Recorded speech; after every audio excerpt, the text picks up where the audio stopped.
nggak pernah saya kepikiran untuk jadi anggota legislatif. Tetapi karena saya jadi wartawan, hampir setiap hari lihat beritanya apa? Korupsi kan? Terus apa lagi? Ribut pilkada, hampir setiap hari ribut pilkada. Terus apa lagi? Tawuran anak sekolah. Terus kemudian apa lagi? Asusila kemarin anak SMP. Terus apa lagi? Macet di mana-mana gitu. Banjir, nggak ada yang benar negara kita. Kenapa negara kita nggak benar? Karena dulu, zaman dulu, warganya itu milih yang populer, bawa artis dangdut, terus kemudian artisnya nyalek punya duit, terus akhirnya jadi. Apakah dia pintar? Belum tentu. Populer, iya. Terus kemudian dikenal, terus kemudian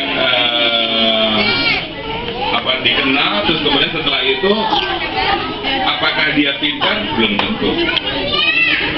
Nah, sekarang kemudian juga harus dilihat orang ini mampu apa enggak untuk jadi wakil rakyat di ibu, memperjuangkan aspirasi ibu apa enggak. Kalau ibu-ibu tahu ya, ibu-ibu tahu sekarang ini uang yang dikorupsi itu nilainya 163 triliun, ya, 163 triliun. Kita bikin monorail, Bu. Monorail itu ongkosnya cuma 2 triliun lah kira-kira. Berarti kalau misalnya kita pakai uangnya 163 triliun itu bisa bikin 80 monorail di seluruh Indonesia. Nah, kembali lagi kenapa saya maju menjadi anggota dewan, karena prihatin, geram melihat situasi kayak gitu, geram melihat keadaan yang amburadul. Begitu banyaknya anak-anak di lampu merah sekarang minta-minta, begitu banyak anak-anak jadi pengamen, karena uangnya itu yang harusnya buat pendidikan, uangnya yang harusnya buat posyandu, buat PAUD, dikorupsi sama pemerintahnya, mulai dari legislatifnya, yudikatifnya, eksekutifnya. Kalau ibu tahu kemarin kasus MK, pada nonton TV nggak? Yang kasus MK ngikutin? Nah, kasus MK itu, Bu, itu yang namanya aksi mutar, akhirnya jual beli perkara pilkada. Uang yang dikorupsi hampir 100 miliar. Dan ibu tahu pengacaranya itu caleg semua, Bu. Calegnya itu ada yang dari partai lain ya, yang warnanya merah ada, yang kuning ada gitu. Bahkan yang namanya Herunisa itu adalah bendahara MUI, Majelis Ulama Indonesia. Saya sebagai orang Muslim, Bu, umat Muslim, malu sebenarnya, malu benar. Dia bendahara MUI, tapi dia berbuat seperti ini. Itu yang mengakibatkan saya akhirnya memutuskan untuk kita harus mulai menata Indonesia untuk lebih baik lagi. Kita harus pilih orang yang bersih. Bahkan kemarin saya mengumpulkan caleg-caleg dari partai lain. Intinya tidak semua orang di partai itu jelek, ya. Di PKP saya kemarin mengumpulkan ada beberapa rekan-rekan saya di PKPI ada, terus kemudian dari PKB, terus kemudian juga ada yang dari PDIP. Saya kumpulkan mereka. Intinya bahwa kalau kita jadi, siapapun yang duduk di legislatif harus punya komitmen anti korupsi dulu. Itu dulu. Terus kemudian pas waktu kita jadi, kita harus ubah undang-undang korupsinya, undang-undang tipikor ya, namanya undang-undang tipikor, undang-undang anti korupsi. Karena dari situlah sumber kerusakan Indonesia, ya. Itu. Jadi undang-undang korupsi harus dirubah. Yang korupsi itu harus dihukum mati. Kalau saya jadi ini saya akan rubah. Karena sekarang yang terjadi saat dia korupsi, dia ditahan, hukumannya nggak seberapa. Ibu kenal sama Haji Nasonda? Nah, dihukum berapa tahun? 4,5 tahun. Berapa uang yang dikorupsi? 16,5 miliar, ya. Berapa uang yang disita sama negara? 250 juta. Artinya 4,5 tahun dia keluar dia masih kaya, Bu. Dia masih bisa menikmati uang hasil korupsinya. Sementara maling ayam hukumannya berapa? 4,5 tahun juga, sama. Kan nggak adil. Orang yang maling ayam mungkin harganya cuma 20-30 ribu, tapi hukumannya 4,5 tahun. Orang yang korupsi begitu banyaknya, itu dihukumnya sama, 4,5 tahun. Nah, aturannya harus dirubah. Kalau di Cina, Bu, orang korupsi hukumannya hukuman mati. Di Malaysia ngebunuh orang hukumannya mati. Orang narkoba hukumannya mati. Di Indonesia dipelihara. Karena jadi ATM pejabat kita nih. Kayak Freddy kemarin tuh, wah, pacarnya bisa selingkuh di dalam penjara, bayar gitu. Udah rusak negaranya, Bu. Makanya saya mengajak semua, termasuk ibu-ibu juga, pilih yang bersih, pilih yang mau berbuat, pilih yang punya rekam jejak atau pengalaman yang cukup. Jangan asal pilih. Sekali ibu salah pilih di dalam bilik suara, itu menentukan nasib 5 tahun ke depan. 2 periode ini kita udah mulai terpuruk, Bu. Pilkada ribu di mana-mana. Orang mau jadi gubernur itu ongkosnya begitu. Pas sudah jadi, dia cari balikannya. Nah, saya berharap bahwa nanti pemilih yang akan datang, kita harus lebih cerdas lagi milih. Kita harus berjuang. Uang yang dikorupsi itu jangan sampai diambil sama anggota DPR RI-nya. Harus dikembalikan kepada warga. Buat apa? Buat beasiswa anak-anak, buat posyandu, terus kemudian buat pendidikan ya nantinya ya, terus buat gizinya dan segala macam. Nah, apa yang saya perbuat sekarang, saya menjadi saya menjadi ketua Perindo di DKI Jakarta, dan saya berniat nyalek dari Hanura. Kenapa saya pilih Hanura? Karena Hanura itu adalah satu-satunya partai yang satupun anggota dewannya tidak ada yang terlibat korupsi, itu satu. Terus yang kedua, partainya itu partai yang bersih dan motonya adalah tolak korupsi, gunakan nurani tolak korupsi. Nah itu makanya saya akhirnya tergerak untuk ikut masuk di dalam proses legislasi. Intinya bahwa saya ingin berjuang untuk memberantas korupsi melalui partai Hanura gitu. Nah, mengenai program tadi saya ceritakan bahwa saya menawarkan ibu-ibu untuk mendapatkan kartu asuransi secara gratis, Bu. Kartu asuransi secara gratis tanpa bayar.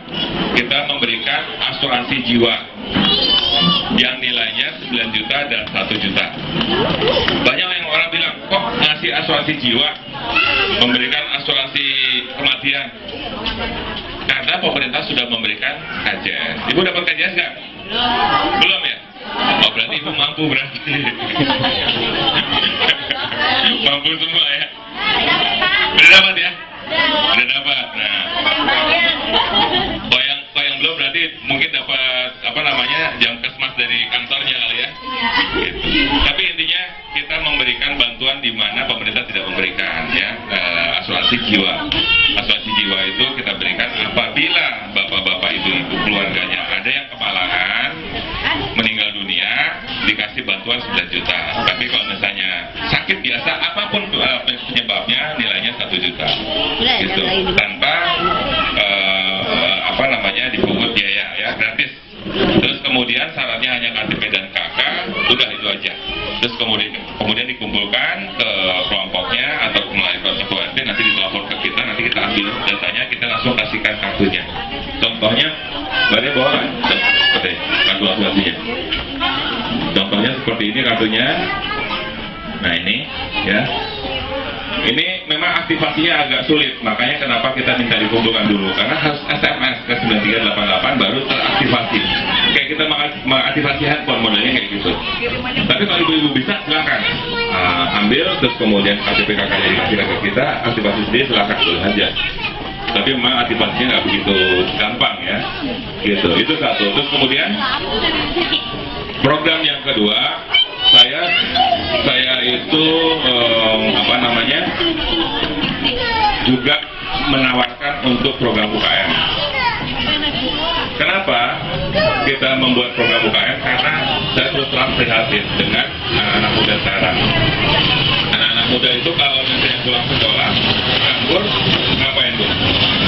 Bikin geng motor, nongkrong-nongkrong. Nggak ada kegiatan, apa yang dilakukan? Kalau nggak ngerampok, narkoba, main perempuan, pacaran di atas jembatan layang, biasanya begitu. Nah, kemarin saya ketemu dengan Karang Taruna yang mau bekerja, Bu. Saya ketemu dengan Karang Taruna di Rawamangun, ya dia bisa berkelompok, bekerja sama, terus kemudian bikin usaha. Ini adalah salah satu contohnya. Ini ada anak-anak muda yang berkumpul, terus kemudian dia bikin usaha, Bu.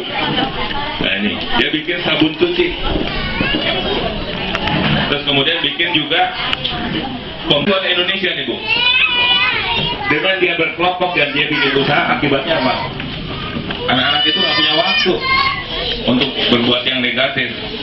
Anak-anak itu tidak punya waktu untuk menyia-nyiakan waktunya untuk yang nggak berguna. Gitu. Mereka bekerja sama, terus berusaha. Ada yang bikin sabunnya, ada yang marketingnya, ada yang ngurusin keuangannya. Kerjasama akhirnya usahanya maju gitu. Nah, saya, Budian itu menawarkan kalau ibu-ibu ada usaha, silakan berkelompok 10 orang, terus kemudian nanti ditunjuk satu pemimpinnya, terus kemudian syaratnya KTP KK dan keterangan dari kelurahan. Saya akan ke sini, setelah lengkap saya akan ke sini, saya akan memberikan bantuan nilainya 500.000. Gitu. Kenapa 500.000? Ada yang bilang kecil, 500.000. Tapi kalau ibu 10 orang 5 juta, Bu. Iya, kalau 5 juta buat dagang cukup nggak? Cukup. Nah, kenapa mesti berkelompok? Mesti kerjasama. Karena gotong royong sekarang udah mulai hilang, Bu. Orang mikirin dirinya sendiri. Gitu.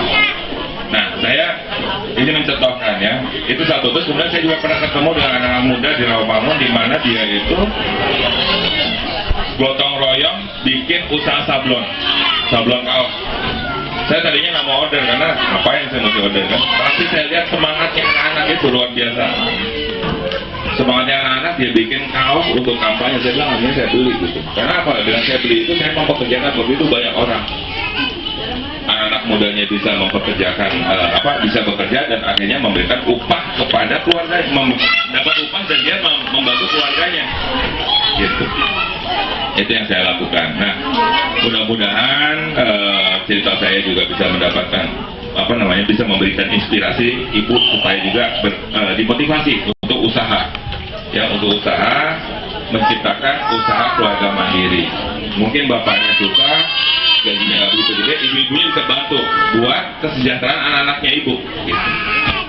Saya pernah juga datang ke Jalan Tambak, Bu. Di situ ada namanya Kampung Janda. Ibu-ibu yang banyak yang jadi janda. Beneran, Bu, ini. Beneran. Tapi dia mau kerjasama, Bu.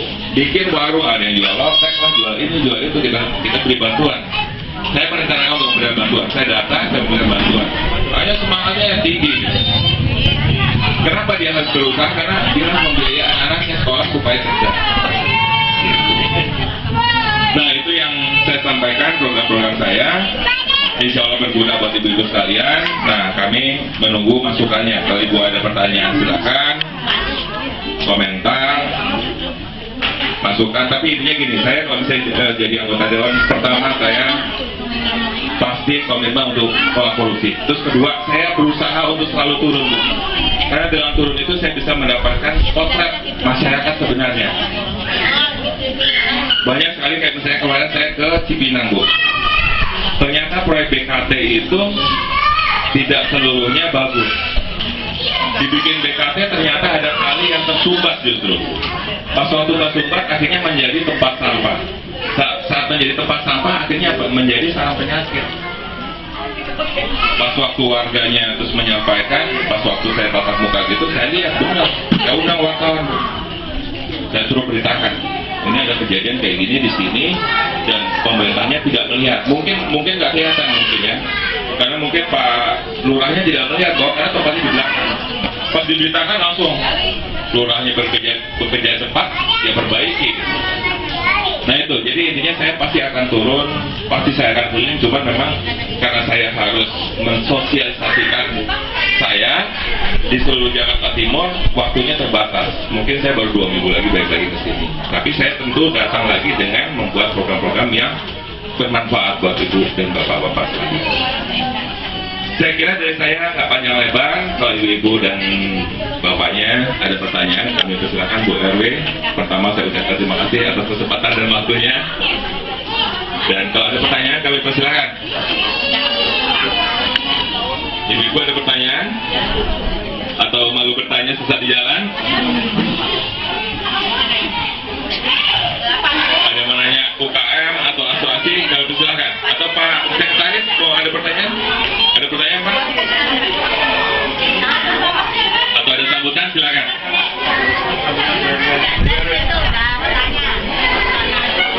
Langsung aja, lanjut saya. Mohon izin, ada salah satu yang saya mau tanyakan. Bila mana Bapak Wijaya saat ini gitu ya, dengan komitmen habis ini sudah belum dikirimkan untuk bahan kami juga, untuk pegangan kami juga. Nanti bila mana saya lagi di Senayan ya, di wilayah maaf Jakarta Timur ya. Langsung saja pertanyaan saya, ada salah satu yaitu kartu asuransi jiwa. Pertanyaan saya cuma apabila mendapatkan kartu tersebut, mulai berlakunya kapan, dan apakah itu walaupun Bapak tidak terpilih asuransi tersebut akan berlaku buat si warga tersebut. Karena itu mungkin sudah tahu ya. Terima kasih. Wassalamualaikum warahmatullahi wabarakatuh. Baik, tentang asuransi ya, tentang asuransi terus terang bahwa itu kan dananya dana pribadi. Jadi memang kalau saya ini berlakunya setahun sampai 2014 ya, 2014 September ya, September. Tetapi kalau saya jadi Bu, kembali lagi kalau misalnya kita nggak korupsi, uangnya dari APBN itu bisa digunakan untuk menutup asuransi itu ya. Itu satu. Kalau di Amerika Bu, ini saya membandingkan ya, kita bisa maju itu kalau kita membandingkan dengan negara-negara kita yang di sekitar kita yang maju. Di Amerika itu mereka yang nganggur mendapat social safety net namanya, dikasih bantuan. Tapi orang yang dikasih bantuan malu karena dia nggak bekerja gitu. Tapi untuk menopang hidup dia dikasih bantuan. Kalau di kita tuh boro-boro bantuin, lapangan pekerjaan aja nggak ada. Nah itu harus dirubah.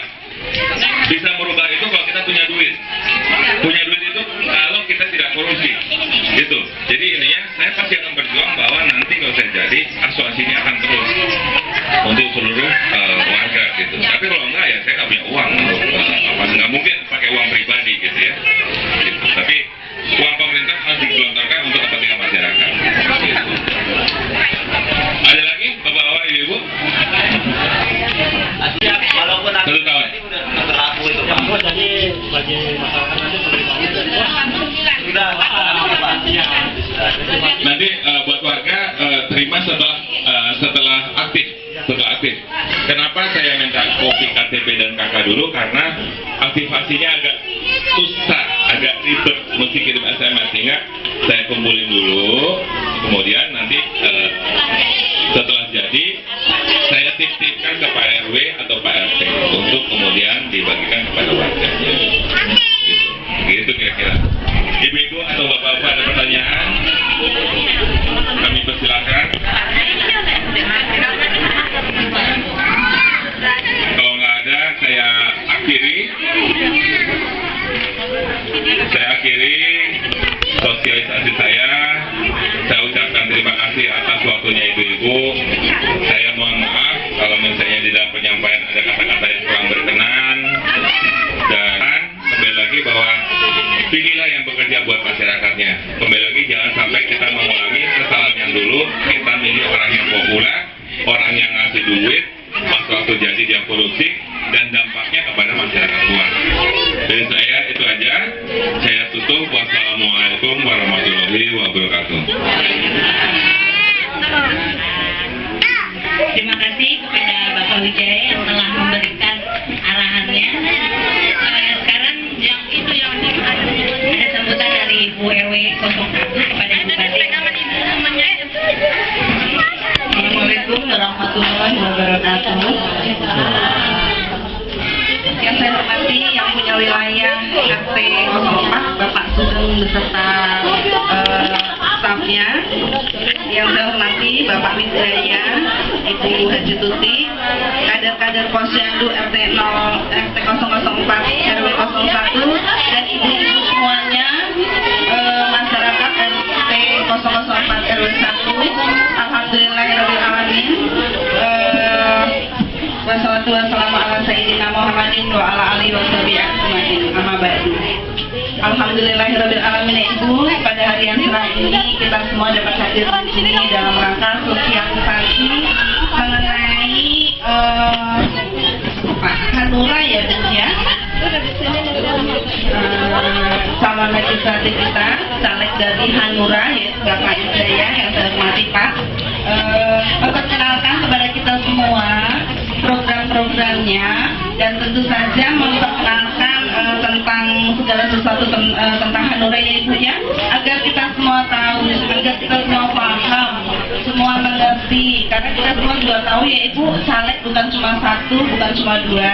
Mudah-mudahan dengan kehadiran Bapak Wijaya di sini memberi masukan kepada Ibu untuk memperjelas siapa ya yang kira-kira programnya bisa sampai terserap ke masyarakat, siapa yang cocok yang kira-kiranya Ibu pilih. Karena seperti yang Bapak tadi ceritakan Ibu, untuk 5 tahun Ibu ini masa kerja calon legislatif kita, mudah-mudahan kita tidak keliru pilih Ibu ya, karena bukan apa-apa Ibu, kita sendiri merasakan sebagai masyarakat Ibu ya, apa-apa mahal, kemudian banyak sekali masalah di pemerintahan kita ya Ibu ya. Ibaratnya uang adanya di atas, yang di bawah ya seada-adanya ya Ibu ya.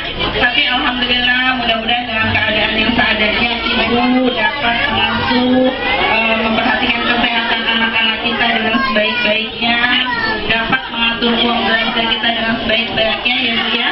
Dan mudah-mudahan dengan kepada Ibu, dengan semangat Ibu, insya Allah apa yang ditawarkan Bapak tadi mengenai bantuan untuk usaha, mudah-mudahan Ibu peduli dan mudah-mudahan ada yang ingin ikut untuk ya, mencoba modal dari Bapak Wijaya ini untuk kemajuan masyarakat kita Bu, khususnya kemajuan dalam ekonomi di dalam keluarga kita ya Ibu ya. Ibu kalau ada waktu, ada kesempatan, dan yang pasti semangat ya Ibu ya, jangan disia-siakan kesempatan ini. Dan kalau yang untuk asuransi tadi juga ya Ibu, silakan tanyakan sejelas-jelasnya agar Ibu nanti di rumah tidak penasaran ya Ibu ya. Perasaan tadi pengen, malu gitu, nggak apa-apa Ibu, silakan aja. Nanti kalau kurang jelas, kalau besok-besok ada yang perlu tanya, silakan ke Mbak Dian. Ini di RT 5 RW 1 Ibu, di kediamannya di rumah Ibu Tuti Rahman. Jadi dengan hadirnya Bapak di sini tadi, terima kasih juga ya Pak ya, yang telah melihat masyarakat kita khusus dari RT 4 RW 1. Mudah-mudahan ya apa yang Bapak lihat nanti bisa menjadi apa ya Pak, sesuatu yang Bapak pikirkan, RT 4 kayak gini, masyarakat di daerah-daerah tuh kayak gini ya, menjadi sesuatu yang perlu Bapak pikirkan, rulingkan untuk kemajuan negara kita menjadi lebih baik lagi ya Pak ya.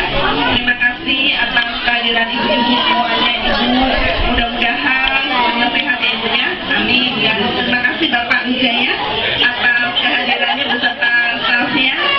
Sekali lagi saya mohon maaf apabila ada yang kurang berkenan. Terima kasih ya. Wabillahi taufiq wal hidayah. Wassalamualaikum warahmatullahi wabarakatuh.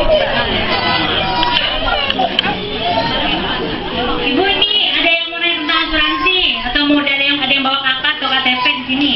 Di rumah. Di rumah, ya udah nanti ke Bu Sugeng ya. RT-nya dulu ya. Ya.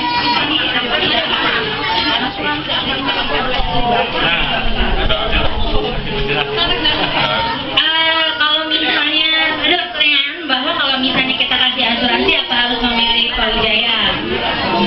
Kita insya Allah dari hati nurani kita ikhlas memberikan, dipilih atau tidaknya saya kembalikan lagi kepada hati ibu-ibu, karena 5 menit salah pilih ya akan berefek ke 5 tahun ke depan.